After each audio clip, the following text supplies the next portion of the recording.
Balik ke informasi lainnya, Saudara. Massa buruh dari Konfederasi Serikat Pekerja Seluruh Indonesia atau KSPI siang ini menggelar unjuk rasa di depan gedung MPR DPR.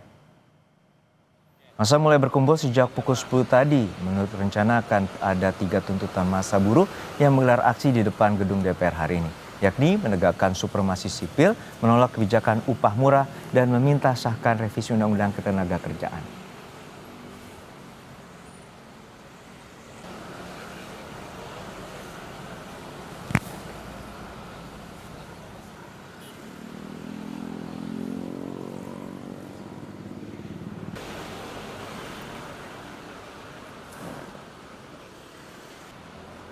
Untuk mengetahui informasi terkini, kita bergabung dengan jurnalis Kompas TV, Edwin Chan, dan juru kamera Bodia Vimala di depan gedung DPR MPR Jakarta.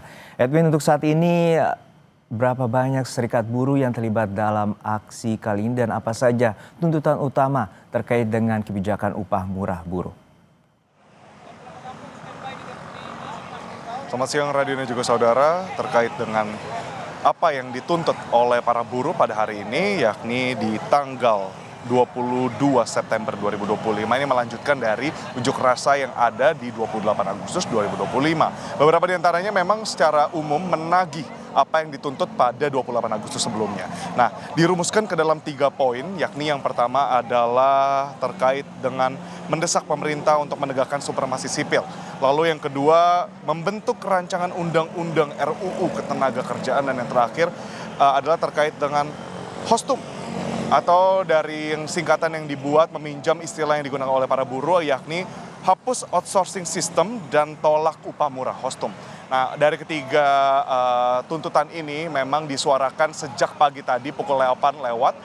Kurang lebih ditargetkan akan ada lebih dari 5.000 buruh yang memenuhi gedung DPR ini. Dan tadi dari orasi yang kami dengarkan sejak pagi tadi, kami mendengar bahwa masih ada buruh yang akan berangsur-angsur untuk hadir di depan gedung DPR Republik Indonesia. Juno dan juga saudara, terkait dengan untuk unjuk rasa yang pada hari ini dilaksanakan, yang mungkin secara mendetail.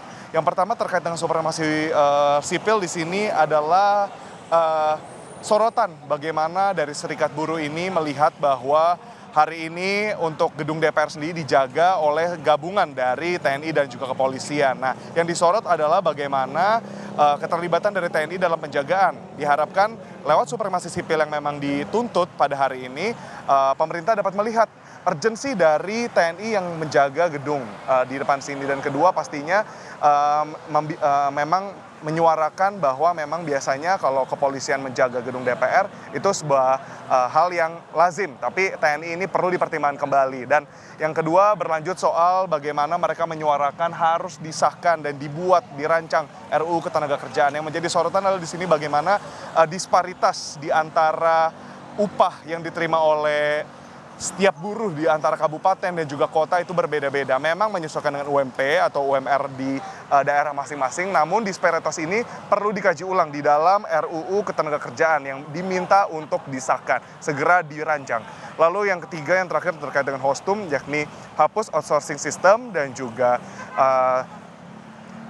untuk menolak upah murah. Di sana adalah bagaimana banyak sekali outsourcing system ini membuat buruh akhirnya harus menerima upah di bawah rata-rata yang disuarakan pada RUU Ketenagakerjaan, yang dimana menurut mereka itu sudah cukup rendah, ini lebih rendah lagi. Jadi keseluruhan ini merupakan follow up dari unjuk rasa sebelumnya yang memang menjadi sorotan dari para serikat buruh. Tadi sebagaimana ditanyakan juga, untuk hari ini akan ada SPSI, Serikat Pekerja Seluruh Indonesia, lalu KSPI, ada juga KSPSI AGN, lalu ada juga di sana tergabung di dalam Asian Trade Union dan International Trade Union Confederation. Jadi memang mereka membawa cukup banyak massa dari 5 total serikat buruh yang ada di depan DPR pada hari ini. Juno. Terima kasih atas laporan Anda, jurnalis Kompas TV, Edwin Chan, dan juga Bodia Vimala dari depan gedung DPR MPR Jakarta.